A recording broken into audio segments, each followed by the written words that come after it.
You're watching a classic episode of Bass Pro Shop's Outdoor World Television. The waters of northern Wisconsin turn as cold as Arctic seas come late November.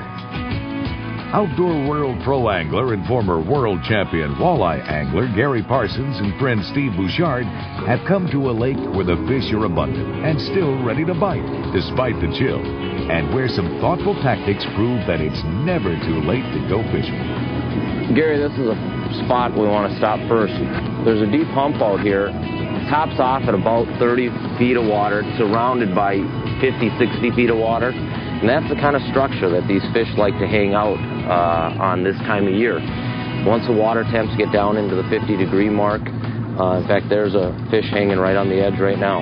Though walleyes thrive in cold weather, they're most often found in deeper water during the coldest part of the year. There's a good one. Here comes another one, too, right there. Actually, that might be bait fish along the side. Once the anglers get on the spot where the fish have gathered, they work it slowly and carefully with a trolling motor. Walleyes, like many species of fish, grow slower in cold climates. Oh, he's a good one, too. Gary, good fish, Steve, yep. Is it a good fish? Yeah, that's a good one. As a result, deep, clear lakes like this one rarely produce whoppers, but they can hold lots of mid-range fish that offer great action and great eating. A fish like this is a good fish. A lot of the lakes we have in the northern part of the state are smaller, and I would say, Steve, wouldn't you agree, 13 and 14-inch fish are the norm? Yeah, by far. If you're looking at fish like this in the 18 to 24, 25-inch range on a natural lake bite like what we're seeing right now, that's phenomenal fishing. And you really only have a good shot at these fish late in the fall, when most everybody puts their boats away. It seems like the large majority of fishermen put their boats away around Labor Day. And it's unfortunate. The only ones that keep their boats out are the muskie fishermen. But you walleye guys, you're missing out. The absolute smorgasbord of bonus fish is late in the fall. We'll let this one go. You bet. Quickly here, Steve. And this is great. We're out all by ourselves. Yeah, we really are. See you, buddy. Good deal. Well, now we're sure of that. It's a good fish. I don't know your rod's on yet. This is pretty good sounding. Turn around, you had a lot of weight on it. It loaded up right away. This happened to us before, didn't it? Yep. Oh, yeah, look at that. There's it. Good job, buddy. All right. Really good. They're well fed. As you can see here, we're working the sunken island real thoroughly. This is a plot trail of exactly where we've been. Kind of like tracks in the snow. The plot trails are laid down in areas where the boats are already been. I'm trying to cover every square inch of this hump. So that's kind of what you need to do. You use your electronics to make sure that you're covering it all and thoroughly fishing it before we move on to the next spot. Gary Parsons and Steve Bouchard are fishing an ice-cold lake in northern Wisconsin, getting in one last trip before deer season. And so far, it's been well worth the effort. The anglers are fishing jigs tipped with minnows, a common offering for walleyes.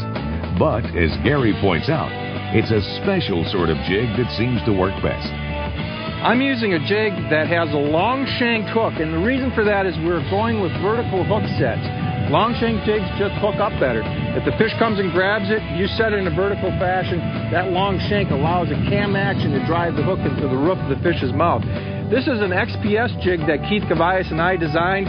It's semi-stand-up so that when it goes on the bottom, the minnow is actually raised off slightly, and it has the same action as a round ball, but it does have that semi-stand-up version.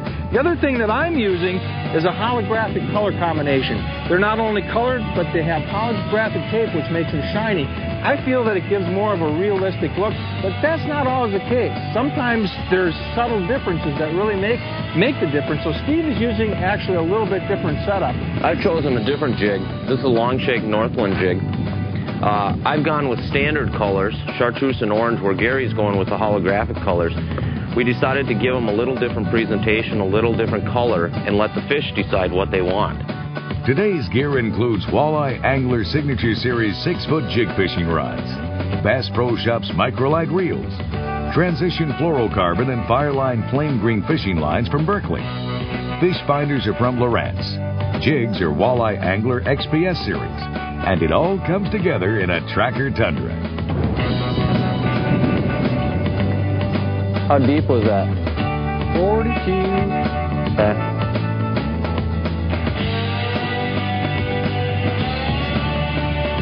I think it's a nice Oh, yeah, fish. yeah, that looks like we need to get the net on that one. Here he comes. There he is. You see him? Get him. All right. Oh, that is a nice one. That's a nice fish. Wow. For northern Wisconsin fish, this is a nice fish. That's fun when they come out of deep water like that. Yeah. That is a lot of fun. Any pliers or anything? No. Can you get him a hook? I think I can get him. He's right there. Look at the colors. Isn't that a pretty fish? Beautiful fish. Well fed. Just absolutely gorgeous. These fish are awesome. Now, a fish like this in this lake is actually a good one. There's not a ton of lakes in northern Wisconsin that have fish this size, so it's pretty important to let go of them. Absolutely. And since it's out of deep water, we got to do it right away. Okay. If we do it right Let's get away, it back you'll be in. okay. How's it feel? Good. Oh, yeah, he looks like a good one. It's a good fish. There he is. Oh, he's a decent one, eh? Eh, I sound like a Canadian.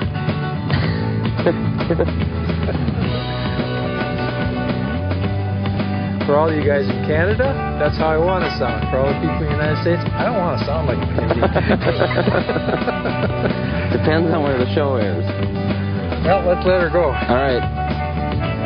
That's another nice fish. Yeah, it is. Fish. Is it a decent one? Yeah, it's another nice one. Oh, I just missed one. Did you really? Yeah. Yeah, this is another nice fish. Okay. Oh, that's a nice fish, isn't it? Look at that. You don't even know how big your fish are. What is going on? Well, he's just a small 22.